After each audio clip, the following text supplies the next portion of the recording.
Welcome to my second class on riders to the sea by J M Synge. দেখো আজকে আলোচনা করব J M সিঞ্জের লেখা রাইডার্স টু দ্য সি। এই রাইডার্স টু দ্য সি এর উপরে আমি আগে একটা যথারীতি ক্লাস করেছি এবং তুমি যদি দেখে না থাকো তাহলে সেই ক্লাসটা অবশ্যই গিয়ে দেখে নিও এবং তার লিংক ডেসক্রিপশন বক্সে দেওয়া আছে। দেখো আগে যে ক্লাসটা করেছি সেখান থেকে আমরা কি কি জানতে পেরেছি। Number 1, there is a conversation between Kathleen and Nora in their cottage kitchen about a bundle. Actually প্রথম যে পয়েন্ট আমরা পেয়েছি সেখানে ক্যাথলিন এবং নোরা, দ্যাট মিন্স ক্যাথলিন এবং নোরা এরা হচ্ছে দু বোন। নোরা একটা বান্ডিল পেয়েছে এবং কটেজ কিচেনে এই দু বোন এই বান্ডিলটাকে নিয়ে আলোচনা করছে। Number 2, Mother Maria in her distressed situation lying on her bed. Actually Kathleen এবং নোরার যে মা মারিয়া, সে সাধারণত বিছানায় শুয়ে আছে এবং তার অবস্থা কিরকম, তার অবস্থা পুরোপুরি ভাবে ডিস্ট্রেসড সিচুয়েশনের মধ্যে সে আছে। কেন কি সে দুশ্চিন্তার মধ্যে আছে, সে কোনো মতেই ঘুমাতে পারছে না। এটা আমরা 2 নম্বর পয়েন্টে দেখেছি। এবং 3 নম্বর পয়েন্ট কি দেখেছি, young priest gave the information about the bundle Nora had. Actually নোরার হাতে যে বান্ডিলটা পাওয়া গেছে বা নোরার হাতে যে বান্ডিলটা আছে, দ্যাট মিন্স যেটা নিয়ে নোরা এন্ড ক্যাথলিন ডিসকাস করছে সেই ব্যাপারে ইনফরমেশন প্রিস্ট দিয়েছে নোরাকে, যে বান্ডিলটা কোথা থেকে পাওয়া গেছে, বান্ডিলটা কার হতে পারে এবং বান্ডিলে কি থাকতে পারে। সাধারণত এই তিনটে পয়েন্ট আমরা আমাদের প্রিভিয়াস ক্লাসে দেখেছি। আজকে যেটা দেখতে পারবো যে Kathleen is finding out if there is anyone outside the door. That means এই কটেজ কিচেনে যখন ক্যাথলিন এবং নোরা ডিসকাস করছিল এই বান্ডিলটা নিয়ে, তখন বাইরে কোন রকম হয়তো কিছু আওয়াজ ক্যাথলিনের কানে গেছে এবং ক্যাথলিন সেই দরজার বাইরে দিয়ে উকি মেরে দেখছে যে যদি কেউ আসছে কিনা কিচেনে। অর্থাৎ অ্যাকচুয়ালি এই বান্ডিল সম্পর্কে তারা ব্যাপারটা গোপন করে যেতে চাইছে, কাউকে জানাতে চাইছে না, ইভেন তাদের মা কেউ জানাতে চাইছে না। ক্লিয়ার হলো কিনা? দেখো word by word, line by line টেক্সটে যাওয়ার আগে আমি তোমাকে রিকোয়েস্ট করবো যে তুমি আমার ক্লাসটা প্রথম থেকে শেষ পর্যন্ত দেখো এবং তোমার যদি ভালো লেগে থাকে তাহলে অবশ্যই তুমি আমার চ্যানেলটা সাবস্ক্রাইব করে রাখো। কেন কি তোমার সিলেবাসে প্রেসক্রাইব করা প্রত্যেকটা টেক্সটের ভিডিও প্রতিনিয়ত পেতে থাকবে। এছাড়া তুমি অবশ্যই আমাকে কমেন্ট করে জানিও যে আজকের ক্লাসটা তোমার কেমন লাগলো। এছাড়া তুমি যদি নেতাজি ওপেন ইউনিভার্সিটির অথবা যে কোনো ইউনিভার্সিটির ইউজি অথবা পিজি স্টুডেন্ট হয়ে থাকো না কেন, পাশাপাশি তুমি যদি ডাব্লিউবি এসএলএসটি অথবা ডাব্লিউবিসি এসএসসি এর অ্যাসপিরেন্ট হয়ে থাকো না কেন এবং তোমার যদি অনলাইন গাইডেন্সের প্রয়োজন হয় তাহলে ডেসক্রিপশন বক্সে আমার কন্টাক্ট নাম্বার দেওয়া আছে, তুমি অবশ্যই যোগাযোগ করতে পারো। So let's come to the text. প্রথমে কি দেখা যাবে? প্রথমে দেখা যাচ্ছে Kathleen looking out anxiously. That means সেই যে দরজা নোরা হালকা করে ঠেসিয়ে রেখেছিল সেই কটেজের, সুতরাং একটা হঠাৎ করে হাওয়া আসে, যে হাওয়াটা এসে দরজাটাকে খুলে দেয় এবং ক্যাথলিনের মনে একটা অ্যাংজাইটির সৃষ্টি হয়। ক্যাথলিন ভাবতে থাকে যে সাধারণত বাইরে হয়তো কেউ এসে গেছে এবং সে হয়তো সেই ম্যাটারটা জেনে যাবে, যে ম্যাটারটা ক্যাথলিন এবং নোরা গোপন করতে চাইছে অন্য কারোর কাছ থেকে। তো সেই হিসাবে ক্যাথলিন দরজাটা থেকে হালকা বাইরে একটু মুখটা বাড়িয়ে দেখতে লাগলো, লুকিং আউট অ্যাংজায়াসলি। খুব উদ্বিগ্ন ভাবে দরজার বাইরে মুখটা বাড়ালো। Did you ask him would he stop Bartley going this day with the horses to the Galway fair? এখানে ক্যাথলিন অ্যাকচুয়ালি নোরাকে জিজ্ঞেস করছে যে ডিড ইউ আস্ক হিম, তুমি কি তাকে জিজ্ঞেস করেছিলে? এখানে হিম এই যে কথাটা আছে, হিম কথাটা সাধারণত ইয়ং প্রিস্ট কে রেফার করছে। ডিড ইউ আস্ক হিম অর্থাৎ did you ask young priest, তুমি কি ইয়ং প্রিস্ট কে জিজ্ঞেস করেছিলে উড হি স্টপ বার্টলে, যে সে কি বার্টলেকে আটকাবে? দেখো এখানে উড হি স্টপ, এখানে মৌরিয়া সে আটকাতে পারছে না তার ছেলেকে, এখানে ইয়ং প্রিস্ট কেন আটকাতে পারবে? অ্যাকচুয়ালি এরা হচ্ছে বলা যেতে পারে ডিভোটেড খ্রিস্টিয়ান। ক্লিয়ার? যে খ্রিস্টিয়ান রিচুয়ালস সেটা সাধারণত এরা পুঙ্খানুপুঙ্খানুভাবে মেনে চলার চেষ্টা করে এবং বলা যেতে পারে যে তাদের যে জীবনযাত্রা সেটা ফুললি ডিপেন্ডেন্ট কাদের উপরে না, এই প্রিস্টদের উপরে। সেই কারণে বলা হচ্ছে যে হি স্টপ বার্টলে, যে এখানে ইয়ং প্রিস্ট বার্টলেকে থামাতে পারে। কোথা থেকে? গোয়িং দিস ডে, অর্থাৎ আজকে বার্টলে যেতে চাইছে। কোথায় যেতে চাইছে? উইথ দ্য হর্সেস, এই ঘোড়াগুলোকে নিয়ে, টু দ্য গলওয়ে ফেয়ার। এখন এই গলওয়ে ফেয়ার, এখানে ঘোড়াগুলোকে নিয়ে বার্টলে কেন যেতে চাইছে, এটা একটা বড় কোশ্চেন। অ্যাকচুয়ালি দেখো এই যে গলওয়ের কথা বলা হচ্ছে, বলা যেতে পারে যে এই গলওয়েতে একটা বাজার হয়ে থাকে। ক্লিয়ার? সাধারণত যে বাজারে কি করা হয়, এই অ্যারান আইল্যান্ডস এর যে সমস্ত অধিবাসীরা আছে তারা এই গলওয়ে ফেয়ারে যায় এবং সেখানে তাদের জিনিস বিক্রি করে অথবা কেনাকাটা করে। ক্লিয়ার হলো কিনা? এই গলওয়েতে যেতে হলে, অর্থাৎ এই অ্যারান আইল্যান্ডস এর যে সমস্ত অধিবাসীরা আছে তারা যখন এই গলওয়ে ফেয়ারে যায় তখন তাদের গলওয়ে বে, অ্যাকচুয়ালি এই গলওয়ে বেটা তাদের ক্রস করে যেতে হয় এই গলওয়ে ফেয়ারে। ক্লিয়ার হলো কিনা? এখন ভয়ের ব্যাপার হচ্ছে এই গলওয়ে বে যেটা অতিক্রম করে যেতে হচ্ছে এই গলওয়েতে, এটাই হচ্ছে ভয়ের ব্যাপার। কেন? সাধারণত তাদের সমুদ্র যেন তাদের মধ্যে একটা ভয়ঙ্কর ব্যাপার সৃষ্টি করে দিয়েছে, একটা টেরিফাইং সিচুয়েশন ক্রিয়েট করে দিয়েছে এই সমুদ্র, বিশেষ করে এই নোরাদের ফ্যামিলির ক্ষেত্রে। কেন কি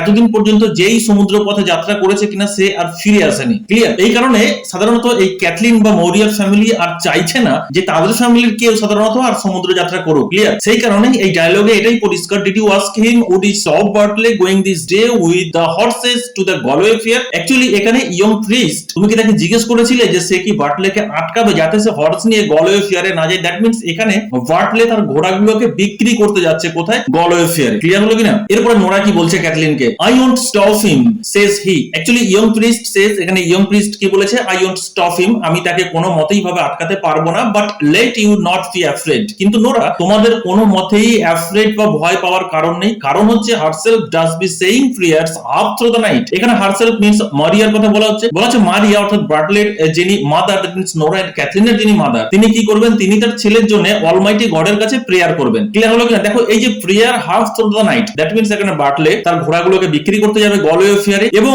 তার ছেলের যেন কোনো রকম কোনো কিছু না হয়, সেই ডিভোটেড খ্রিস্টিয়ানের মতন বলা যেতে পারে এখানে মাদার তার ছেলের জন্য প্রার্থনা করবে। এখানে সেই বলা যেতে পারে যে ইউনিভার্সাল মাদারহুড অ্যাকচুয়ালি সেই পয়েন্ট এখানে দেখা যাচ্ছে মরিয়ার ক্যারেক্টারের মধ্যে। ক্লিয়ার হলো কিনা? And almighty God won't leave her destitute, এবং অলমাইটি গড যার প্রতি আমাদের এত বিশ্বাস, সে কখনোই মরিয়াকে কি করবে না, তার বলা যেতে পারে একটা ডিস্ট্রেস সিচুয়েশনের মধ্যে বা সন্তান হারা করবে না। With no son living, that means এমন করবে না যে তার কোনো পুত্র সন্তান পরবর্তীকালে বেঁচে থাকবে না। দ্যাট মিন্স এখানে মরিয়ার কোনো রকম কোনো চিন্তা ভাবনা করার কারণ নেই, বা তোমাদেরও কোনো রকম কোনো ভীত সন্ত্রস্ত হওয়ার কারণ নেই। কেন কি? এখানে বার্টলেট যিনি মাদার, তোমার যিনি মা, তিনি কি করবেন, তিনি তার সন্তানের জন্য অলমাইটি গডের কাছে প্রার্থনা করবেন। সুতরাং অলমাইটি গড বলা যেতে পারে পুরোপুরি ভাবে তোমাদের হেল্প করবে। ক্লিয়ার হলো কিনা? চল নেক্সট। তখন ক্যাথলিন কি বলছে, is the sea wade why the white rocks Nora. আচ্ছা নোরা, তুমি আমাকে একটা কথা বলো, এই যে হোয়াইট রকস, এই হোয়াইট রকের কাছে সমুদ্রের অবস্থাটা কি রকম? এখন এখানে এই যে হোয়াইট রকের কথা বলা হচ্ছে, এটা আবার কি? দেখো হোয়াইট রকস বলা যেতে পারে যে রকস অফ লাইমস্টোন, হ্যাঁ না? অ্যাকচুয়ালি লাইমস্টোন থেকে যে পাথরের সৃষ্টি হয় তাকেই এখানে বলা হচ্ছে হোয়াইট রক, যেটা কিনা কোথায় অবস্থিত, যেটা কিনা সেই গলওয়ে বেতে অবস্থিত। বোঝা গেল কিনা? এটা বলা যেতে পারে একটা আইডেন্টিফিকেশন মার্ক এই হোয়াইট রকটা, বিশেষ করে এই এরান আইল্যান্ডস দের কাছে। ক্লিয়ার? তো এখানে ক্যাথলিন নোরাকে জিজ্ঞেস করছে, is the sea wade by the white rocks Nora. আচ্ছা তুমি আমাকে বলো, ওই যে হোয়াইট রকস যেখানে আছে, লাইমস্টোনের যে রকসটা আছে গলওয়ে বেতে, ওখানে সমুদ্রের কিরকম অবস্থা? নোরা তখন বলছে, দেখো সমুদ্রের অবস্থাটা তো খুব একটা ভালো নয়, middling bad, but God helps us, কিন্তু গড আমাদের অবশ্যই হেল্প করবেন। There is a great roaring in the west. এখানে গ্রেট রোরিং কথাটার অর্থ হচ্ছে বলা যেতে পারে গ্রেট স্টর্ম, অর্থাৎ ভয়ঙ্কর ঝড়। বলছে সেখানে কি হচ্ছে, there is a great roaring in the west, অর্থাৎ পশ্চিম দিকে ভয়ঙ্কর ঝড় উঠেছে এবং এটা আরো ভয়ঙ্কর হয়ে পড়বে। It is worse it will be getting, এটা আরো ভয়ঙ্কর হয়ে পড়বে কখন? যখন কিনা when the tides turn to the wind, যখন সমুদ্রের ঢেউ বলা যেতে পারে এই বাতাসের সঙ্গে মিশে যাবে। দ্যাট মিন্স বলা যেতে পারে এই স্ট্রং উইন্ড এবং সমুদ্রের যে ঢেউ, এটা যখন একে অপরের সাথে মিলিত হয়ে যাবে, তখন সমুদ্রের পরিস্থিতি আরো একটা উথাল পাতাল সিচুয়েশন ক্রিয়েট করে ফেলবে। ক্লিয়ার? যেটা খুবই ভয়ঙ্কর হয়ে পড়বে এবং যে সমুদ্র যাত্রাতে যাবে তার ফিরে আসার সম্ভাবনা খুবই কম। প্রথমত তো সমুদ্র যাত্রা এই সময়ের ক্ষেত্রে একদমই অশুভ বা যাওয়া যাবে না। C goes over to the table with the bundle. এখানে নোরা কি করলো, নোরা সাধারণত সেই বান্ডিলটা নিয়ে টেবিলের কাছে গেল এবং টেবিলের উপরে সেই বান্ডিলটা রাখলো। শ্যাল আই ওপেন ইট নাও? এখন নোরা জিজ্ঞেস করছে ক্যাথলিনকে, আচ্ছা ক্যাথলিন আমি কি এই বান্ডিলটা খুলতে পারি? ক্লিয়ার হলো কিনা? চলো নেক্সট। তখন ক্যাথলিন কি বলছে, maybe she would wake up on us. Actually বলা যেতে পারে যে এখানে সি মিন্স ক্যাথলিনের যিনি মাদার মারিয়া, তো বলছে মারিয়া এখনই উঠে যেতে পারে, আমাদের মা যিনি তিনি এখনই উঠে যেতে পারেন এবং এখনই চলে আসতে পারেন, and come in before we had done, এবং আমাদের এই কাজটা করার আগে সাধারণত হয়তো উনি চলে আসবেন, উনি চলে আসবেন in before we had done, আমরা এটা কমপ্লিট করার আগে। কোনটা কমপ্লিট করার আগে? Actually we had done our scrutiny, আমাদের স্ক্রুটিনি করার আগে। অ্যাকচুয়ালি বান্ডিলের মধ্যে কি আছে? প্রিন্স কি বলেছিল? প্রিন্স সাধারণত বলেছিল যে এটা হতে পারে যে মাইকেলের শার্ট এন্ড স্টকিং, এরকম হতে পারে। সুতরাং এটা কার হতে পারে, মাইকেলের কি অন্য কারোর? এই ব্যাপারটা নিয়ে স্ক্রুটিনি করার আগে মারিয়া চলে আসবে। ক্লিয়ার হলো কিনা? আর এখানে কিন্তু নোরা এবং ক্যাথলিন তার মায়ের কাছ থেকে পুরো ব্যাপারটা গোপন করতে চাইছে। It is a long time we will be, এটা অনেকটা টাইম নিয়ে নেবে আমাদের ক্ষেত্রে। কি করার জন্য? স্ক্রুটিনি করার জন্য, দ্যাট মিন্স পুঙ্খানুপুঙ্খানু ভাবে দেখার জন্য। And the two of us crying, এবং যদি দেখা যায় স্ক্রুটিনি করে যে এটা আমাদের ব্রাদারেরই dress, that means shirt and stocking, এটা আমাদের ব্রাদারেরই অর্থাৎ মাইকেলেরই, তাহলে আমরা অনেক কষ্ট পাবো এবং ফলে কি হবে, আমরা কাঁদতে বাধ্য হবো। ক্লিয়ার? অর্থাৎ এই প্যাথেটিক যন্ত্রণা আমরা সহ্য করতে পারবো না। কেন কি? একে একে আমরা আমাদের পরিবারের অনেককেই হারিয়েছি। এখন আমাদের দুজন বেঁচে আছে মেল মেম্বার। কে বেঁচে আছে? Michael and Bartley. Actually according to Nora and Kathleen, এদের অনুযায়ী, এদের মত অনুযায়ী, এদের ধারণা অনুযায়ী এখন পর্যন্ত মাইকেল বেঁচে আছেন। ক্লিয়ার হলো কিনা? সুতরাং এরা বলছে, এরা ভাবছে যে যদি মাইকেল মারা যায় তাহলে এই যন্ত্রণা বা এই প্যাথেটিক যে সিচুয়েশন, এটা আমাদের পক্ষে সহ্য করা খুব কঠিন হবে। সুতরাং এটা অনেকটা টাইম নেবে এবং এই টাইমটা হয়তো আমরা পাবো না, তার আগেই মা এসে যাবে। তখন নোরা কি বলছে, আচ্ছা ঠিক আছে দাঁড়া একবার আমি দেখে আসি। তখন Nora goes to the inner door and listen. এখানে ইনার ডোর মিন্স হচ্ছে সেই রুম যে রুমে অ্যাকচুয়ালি নোরা বা ক্যাথলিনের মাদার শুয়েছিল। বলা যেতে পারে যে যেখানে সে ঘুমায়নি, সে ঘুমাতে পারছে না, তার যে সিচুয়েশন, সে সবসময় তার ছেলের দুশ্চিন্তাতে মগ্ন আছে। এখন পর্যন্ত কেন মাইকেল ফিরে আসেনি, লাস্ট 9 দিন হয়ে গেল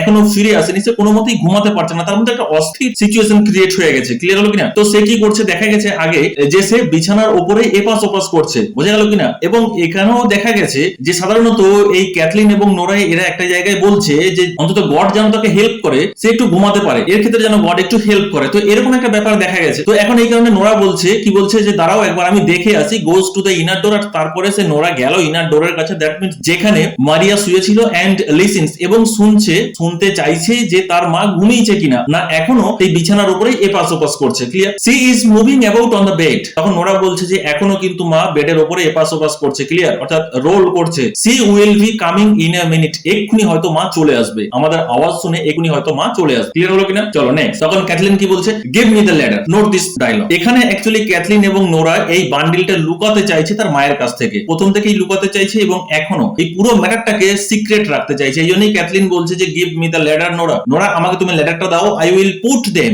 out in the turf loft. আমি সাধারণত এই বান্ডিলটাকে লুকিয়ে দেবো। কোথায় লুকিয়ে দেবো? টার্ফ লফটে লুকিয়ে দেবো। এই টার্ফ লফটটা কি অ্যাকচুয়ালি দেখবে সাধারণত গ্রাম্য পরিবেশে দেখা যায় কিচেনের মধ্যে উপরে একটা জায়গা করা থাকে যেখানে কিনা সাধারণত ফুয়েল রাখা হয়, একটা জ্বালানি রাখা হয়। ক্লিয়ার? তো সেই জ্বালানির মধ্যে লুকিয়ে দিতে চাইছে Kathleen. The way she won't know of them at all. যদি আমরা সেই টার্ফ লফটের মধ্যে বা আমাদের যেখানে ফুয়েল রাখা আছে কিচেনের ওপরটাতে, তো সেখানে যদি এই বান্ডিলটাকে লুকিয়ে দিই তাহলে কিন্তু আমাদের মা জানতে পারবে না যে আমরা কি করতে চাইছি। ক্লিয়ার? এই জন্য বলা হচ্ছে the way she won't know of them at all. সে জানতেই পারবে না। And maybe when the tide turns, এবং যখন সেই ঢেউ আসবে। ক্লিয়ার হলো না? যখন জোয়ার আসবে, যখন ঢেউ আসবে, she will be going down. সে তখন কি করবে? সমুদ্রে যাবে। To C would he be floating from the east. যে এখানে মাইকেলের ডেড বডি ফিরে আসছে কিনা ইস্টের দিক থেকে, অর্থাৎ যখন ইস্টের দিক থেকে ঢেউ আসবে, ক্লিয়ার, সেই ঢেউতে হয়তো মাইকেলের ডেড বডি ফিরে আসতেই পারে। এখান থেকেও ইন্ডিকেশন পাওয়া যাচ্ছে যে এটা ধরেই নিয়েছে যে মাইকেল মারা গেছে। কেন কি যেহেতু লাস্ট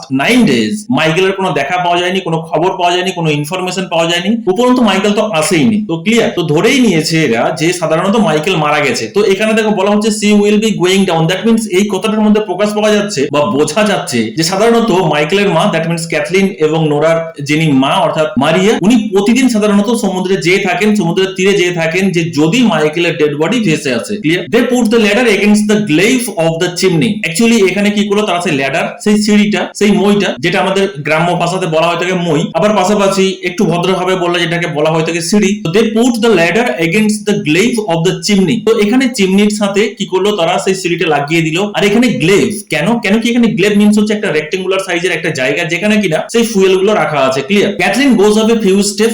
ক্যাথলিন কয়েকটা স্টেপ উঠলো সেই সিঁড়ি দিয়ে, and hides the bundle in the turf loft. এবং সেই যেখানে ফুয়েল রাখা আছে সেখানে সাধারণত সে কি করলো? বান্ডিলটাকে লুকিয়ে দিল। মারিয়া comes from the inner room. ঠিক এই মুহূর্তে দেখো মারিয়া এসে গেছে কোনখান থেকে? ইনার রুম থেকে, এখানে কিনা মারিয়া তার বেডে শুয়েছিল। ক্লিয়ার হয়েছে? চলো নেক্সট। তখন মারিয়া কি বলছে? Looking up at Kathleen. তখন ক্যাথলিনের দিকে তাকাচ্ছে বা তাকালো, এন্ড স্পিকিং ওয়ার্ডলেসলি, এবং সাধারণত ইরিটেটিং ভাবে এখানে ক্যাথলিনকে জিজ্ঞেস করছে মারিয়া। কি জিজ্ঞেস করছে? Is not it tough enough you have for this day and evening. আচ্ছা, আজকের দিন এবং রাতের জন্য তুমি যে খাবার তৈরি করবে, সেই খাবার তৈরি করার জন্য যে টার্ফ বা ফুয়েলের প্রয়োজন, যেটা নিচে নামানো হচ্ছে, সেটা কি যথেষ্ট নয়? ইজ নট এই টার্ফ এনাফ, অর্থাৎ এই ফুয়েলই কি যথেষ্ট নয়? ইউ হ্যাভ, যেটা তোমার কাছে আছে, for this day and evening, অর্থাৎ তুমি দিনের বেলায় যে খাবার তৈরি করতে যাচ্ছ এবং ইভিনিং এ তুমি যে খাবার তৈরি করবে তার জন্য যতটুকু জ্বালানির প্রয়োজন এবং তোমার কাছে যেটা আছে সেটা কি উপযুক্ত নয়, অথবা সেটা কি যথেষ্ট নয়? তুমি আরো কেন টার্ফ বা ফুয়েল উপর থেকে নামাতে চাইছো? দেখো এখানে বলা যেতে পারে তাদের ফ্যামিলি কতটা প্যাথেটিক সিচুয়েশনের মধ্যে দিয়ে বিলংস করছে। ক্লিয়ার হলো কিনা? অথবা এটাও বলা যেতে পারে তাদের ইকোনমিক কন্ডিশন। দ্যাট মিন্স তারা যে কাজটা করছে একদম টপ টু বটম বলা যেতে পারে খুব ক্যালকুলেট করে করছে। ক্লিয়ার হলো কিনা? যে তাদের হয়তো এতটুকু জ্বালানি বেশি খরচ করা যাবে না বা এতটুকু বেশি জ্বালানি ওয়েস্ট করা যাবে না। ক্লিয়ার হলো কিনা? যে হয়তো পরের দিন জ্বালানি শর্ট পড়তে পারে বা কম পড়ে যেতে পারে। ক্লিয়ার? তখন ক্যাথলিন কি বলছে? There is a cake baking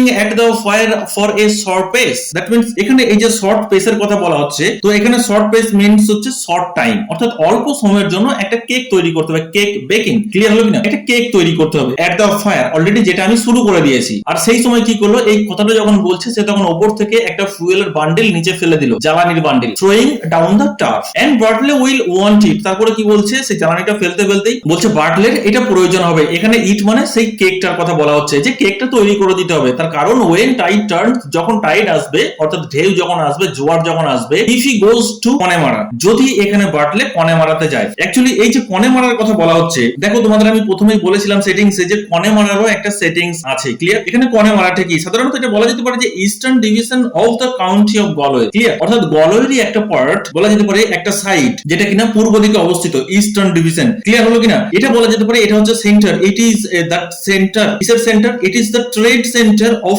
অ্যারান island, অর্থাৎ বলা যেতে পারে এটা অ্যারান আইল্যান্ডের একটা ট্রেড সেন্টার, যেখানে সাধারণত বিক্রি হয়ে থাকে, কি বিক্রি হয়ে থাকে, যেখানে ফেয়ার হয় এবং সেখানে বিভিন্ন ধরনের এই হট স্টকস বিক্রি হয়ে থাকে। ক্লিয়ার? তো এখানে বলছে ক্যাথলিন যে সে কনে মারাতে যাবে, কে যাবে? বার্টলে যাবে, এবং সে যখন কনে মারাতে যাবে তখন তার প্রয়োজন হবে একটু টিফিনের জন্য, সে হয়তো রাস্তায় খেয়ে নেবে। অ্যাকচুয়ালি আমরা যখন ডিউটিতে যাই, আমরা যখন কাজে যাই, তখন আমরা যেমন বাড়ি থেকে টিফিন করে দেয় অথবা আমরা যখন খাবার নিয়ে যাই, ক্লিয়ার? সেই একই রকম কেস, তুমি একবার ছবিটা কল্পনা করে নাও। ঠিক এইরকম মোমেন্টে নোরা তখন কি করছে, Nora picks off the turf and puts it round the pot oven. এটা পুরোটাই বলা যেতে পারে একটা প্ল্যান চলছে। কাদের প্ল্যান? এই নোরা এন্ড ক্যাথলিনের মধ্যে। এদের উদ্দেশ্য কি? এদের উদ্দেশ্য হচ্ছে তার মায়ের কাছ থেকে পুরো ব্যাপারটা গোপন রাখা। ক্লিয়ার হলো কিনা? এবং তাদের যেটা বলে দেওয়া হয়েছে, যে ইয়ং প্রিস্ট যেটা বলে দিয়েছে যে এই শার্ট এন্ড স্টকিং এটা মেবি কার হতে পারে? মাইকেলের হতে পারে। তো এখানে নোরা এবং ক্যাথলিন সেটা দেখতে চাইছে। ক্লিয়ার? তো যতক্ষণ না তারা ঠিকঠাক ভাবে পরীক্ষা করতে পারছে, যতক্ষণ না তারা ঠিকঠাক ভাবে সিওর হতে পারছে এটা কার ড্রেস, ততক্ষণ তারা মারিয়ার কাছে এটা রিভিল করতে চাইছে না। তার কারণ কেন কি, মারিয়ার অবস্থা এমনিতেই খুবই খারাপ। ক্লিয়ার হলো কিনা? এখনো কিন্তু মারিয়া জানেই না যে মাইকেল মারা গেছে, যেটা নোরা এন্ড ক্যাথলিন আইডিয়া করছে। ক্লিয়ার হলো কিনা? তো মারিয়াকে যদি বলেই দেওয়া হয় যে এরকম এরকম ব্যাপার, একটা বান্ডিল পাওয়া গেছে, তো মারিয়ার অবস্থা তো আরোই খারাপ হতে পারে। তো এই পুরো ব্যাপারটা সাধারণত ক্যাথলিন এন্ড নোরা পুরোপুরি ভাবে তার মায়ের কাছ থেকে গোপন রাখার জন্য এরকম একটা বলা যেতে পারে ব্লু প্রিন্ট অ্যারেঞ্জ করেছে। ক্লিয়ার হয়েছে কিনা? চলো নেক্সট। তখন মারিয়া কি করলো? Maria sitting down on a stool at the fire, সেই ওভেনের কাছে, সেই উনুনের কাছে একটা টুল রাখা ছিল যেখানে মারিয়া বসেছে। তখন মারিয়া কি বলছে ক্যাথলিনকে, he won't go this day with the wind rising from the south and west. আজকে কোনো মতেই বার্টলে যাবে না। তার কারণ হচ্ছে সাউথ এবং ওয়েস্ট থেকে ভয়ঙ্কর ভাবে ঝড় উঠেছে। দ্য উইন্ড রাইজিং অর্থাৎ ঝড় উঠেছে, সমুদ্রের অবস্থা খুব একটা ভালো না, আজকে যাবে না, এটা একটা কারণ। এবং পাশাপাশি she won't go this day, আরো বিশেষ করে সে আজকের দিনে যাবে না। কেন? For the young priest will stop him surely, যে ইয়ং প্রিস্ট অবশ্যই তাকে যেতে নিষেধ করবে। ক্লিয়ার হলো কিনা? এখানেও দেখো প্রকাশ পাচ্ছে যে মারিয়ার কতটা ফেথ আছে ইয়ং প্রিস্টের উপরে। ক্লিয়ার? অ্যাকচুয়ালি অ্যারান আইল্যান্ডসে যে সমস্ত বাসিন্দারা আছেন তাদের জীবনযাত্রা, তাদের চিন্তা ভাবনা পুরোটাই বলা যেতে পারে যে চার্চ কেন্দ্রিক। তারা পুরোপুরি ভাবে ধর্মীয় পরায়ণ এবং তারা তাদের সমস্ত কাজকর্মগুলো সাধারণত বলা যেতে পারে যে প্রিস্টের কথা অনুযায়ী হয়ে থাকে। তো এখানে প্রিস্টের প্রতি কতটা ফেথ দেখা যেতে পারে সেটা বোঝাই যাচ্ছে। ক্লিয়ার হলো কিনা? তখন নোরা কি বলছে, you will not stop him. না না মা, তুমি জানোই না, এখানে সাধারণত ইয়ং প্রিস্ট বলেছে যে সে তাকে আটকাবে না। কেন?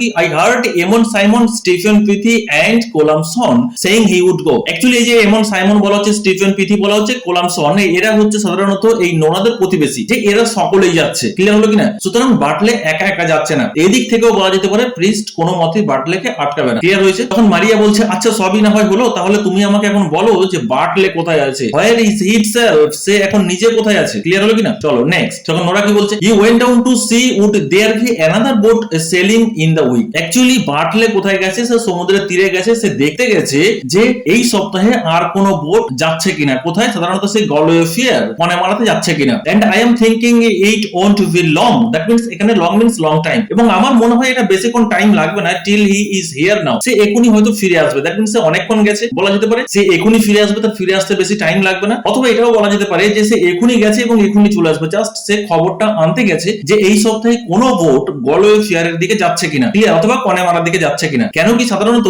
হর্স বিক্রি করতেই হবে। দেখো আমাদের ফ্যামিলির ক্ষেত্রেও এরকম হয়ে থাকে যে যখন একটু অর্থনৈতিক অবস্থা খুব কমে আসে, দ্যাট মিন্স অর্থনৈতিক দিক থেকে যখন খুব দুর্বল হয়ে পড়ি আমরা, তখন কি করি আমরা? তখন সাধারণত আমাদের বাড়ির কোনো না কোনো কিছু বিক্রি করে দিই। ক্লিয়ার? হয়তো দেখা গেল যে হয়তো অল্প কিছু বিক্রি করলে বা সেল করে দিলে আমাদের বর্তমান টাইমটা চলে যাবে, অর্থাৎ আমাদের যে ইকোনমিক অথবা যে ফিনান্সিয়াল কন্ডিশন যেটা অনেকটা লো হয়ে গেছে সেটা আবার ঠিক আগের লেভেলে ফিরে আসবে। তো আমরা কি করি সাধারণত? তখন আমাদের কিছু সম্পত্তি, কিছু প্রপার্টি বিক্রি করে দিই। এখানেও সাধারণত পার্টলেদের অবস্থাটা দেখো, এদের অবস্থাও ইকোনমিক্যালি ঠিক নয়। সেই কারণে এখানে তাদের বলা যেতে পারে তাদের ফ্যামিলিকে সাপোর্ট দেওয়ার জন্য পার্টলে কি করেছে, তাদের যে পোষ্য ঘোড়া ছিল সেটা বিক্রি করার উদ্দেশ্যে যাচ্ছে কোথায়? সেই গলওয়ে ফিয়ারে অথবা কনে মারাতে। ক্লিয়ার হলো কিনা? এই জন্যই বলা হচ্ছে যে for the Tides turning at the green head, ওই যে গ্রিন হেড আছে, এই যে এখানে বলা যেতে পারে গ্রিন হেড, এটা আরেকটা ল্যান্ডমার্ক। ক্লিয়ার হলো কিনা? সাধারণত এই ল্যান্ডমার্ক গুলো আমরা বিভিন্ন জায়গায় ইউজ করে থাকি। ক্লিয়ার? যে ওই যে ওখানে যে মন্দিরটা আছে অথবা ওখানে যে স্কুলটা আছে, ওখানে আমার বাড়ি, এই যে এরকম ধরনের যে ল্যান্ডমার্ক গুলো ইউজ করে থাকি। তো এখানেও গ্রিন হেড এটাও বলা যেতে পারে যে ওয়ান টাইপ অফ ল্যান্ডমার্ক। কাদের ক্ষেত্রে? সাধারণত ওই অ্যারান অধিবাসীদের ক্ষেত্রে। ক্লিয়ার? ওই অ্যারান আইল্যান্ডসে যারা বাস করে তাদের ক্ষেত্রে। বোঝা গেল কিনা? এবং বলা যাচ্ছে যে সেখানে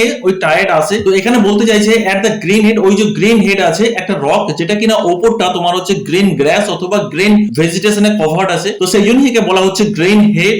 বোঝা গেল কিনা? তো বলছে দেখতে গেছে যে ওখানে হয়তো টায়ার্ড এসছে কিনা। তো ওখানে টায়ার্ড আসার সাথে সম্পর্ক কি? তো ওখানে যদি টায়ার্ড আসে and the hooker taking from the east, তাহলে এই যে হুকার দ্যাট মিন্স বোট, যে বোটটা কিনা শুধুমাত্র মাল বওয়ার জন্যই জলপথে মাল বহর জন্য তৈরি করা হয়ে থাকে, যেখানে সাধারণত বলা যেতে পারে যে এই horse, cattle, passengers and live stores এগুলোকে ক্যারি করা হয়। ক্লিয়ার? তাহলে কি দেখা যাচ্ছে, এই যে হুকার্স এর কাজ কি, সাধারণত হুকার্স কি করে, লাইট স্টোরস যেগুলো আছে অর্থাৎ হালকা সামগ্রী, প্যাসেঞ্জার্স, ক্যাটেল, হর্স এগুলোকে বয়ে নিয়ে যায়। ক্লিয়ার হলো কিনা? তো এই হুকার্স টেকিং ফ্রম দ্য ইস্ট, বোঝা গেল? তাহলে যদি টায়ার আসে তাহলে এই হুকার্স কি করবে অথবা এই বোট কি করবে, সাধারণত সেই ইস্ট দিক থেকে তারা আবার পাল তুলবে এবং দিক পরিবর্তন করবে এবং দিক পরিবর্তন করে সে এখানে আসবে। ক্লিয়ার? অর্থাৎ এখানে এই অ্যারান আইল্যান্ডে আসবে এবং সেই বোটটা ধরে হয়তো বাটলে তার সমুদ্র যাত্রা করবে। ক্লিয়ার? তখন ক্যাটলিন কি বলছে? ক্যাটলিন বলছে যে I here someone passing the big stone. এই দাঁড়া দাঁড়া দাঁড়া, আমি শুনতে পাচ্ছি কারোর আওয়াজ, কেউ হয়তো সেই বিগ স্টোনের পাশ দিয়ে আসছে, এটা আমি শুনতে পাচ্ছি। এখানে বিগ স্টোনটা কি করে এলো? সাধারণত এই যে বিগ স্টোন যেটা বলা হচ্ছে,